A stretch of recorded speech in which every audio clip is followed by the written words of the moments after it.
Governor mar bengi maduong' mar Central Bank Dr. Kamau Thuge okoni kembe maromo 400 timo ohala mar hola e tok chik kendo kopuodhgi kod chike mato hola mag pesa e yo masani. Thuge naduoko penje nyim komiti mar Senate kama bende olero ni Kenya oduoko chien hola mawuok e pinje maoko kendo keto maine hola ma pacho ka. Jafwambo mar Walter Nyambaga ntiere kod ler mathoth. Ka oduoko penje nyim komiti mar Senate marango weche mag omenda, Governor mar bengi maduong' the Central Bank of Kenya CBK Dr. Kamau Thuge kod jalupne Muge Wambua ne oyudore tago maliet kama ne gibedo kod tich matek mar lero gimomiyo kembe machiwo hola mag pesa yor simbe kokalo e mbui manyasani ok oseluwore kod chike ka oyango ni nitiere kembe mok tin ne 400 mosebedo ka chiwo hola ataro mar dwaro mar chik. People like Watu Credit Chair rake a turnover of 3 billion in a year, and yet CBK cannot detect 3 billion. Chair, are we even safe from money laundering? Looking at the issue of the Watu credit, to get the credit, the progressive, but especially these two that you say that they have not been licensed to carry out.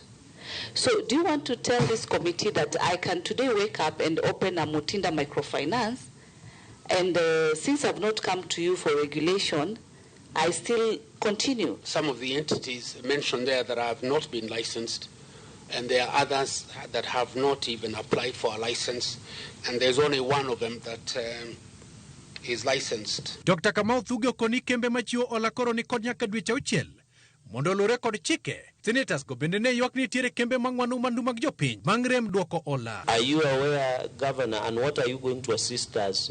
Because most of these people are lending mostly border borders, and you have had situation where border borders are being recovered illegally. I mean, a number of border people have their border assets being recovered, even having equalized principal plus the interest that is remaining. As I said, we've licensed the 32, and I think there's about 400 that actually applied before the deadline. And indeed, if they did not, then according to the Article 59 that you read, they were given 6 months. Or they're also investigated by the DCI.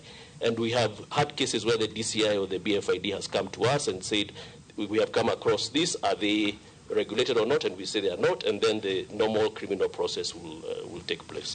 Governor ma CBK bende okone kamiti no ni Kenya koro keto maine hola maitimo pacho ka e kendo jwango hola mawuok e pinje maoko e kaka yor tego chumi ma pacho ka.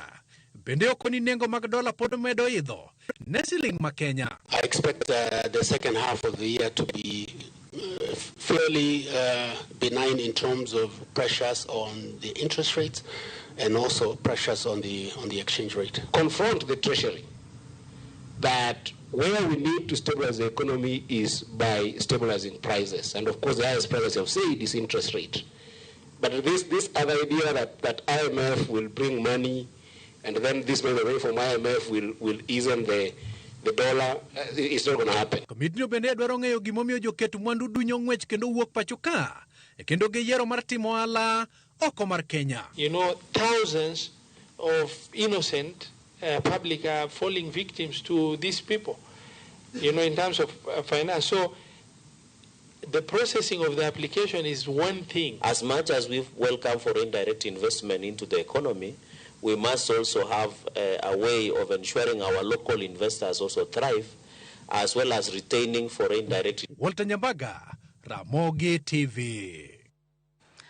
Wadhi kaunti ma Kisumu nyakor mga juang kama duol makedo kod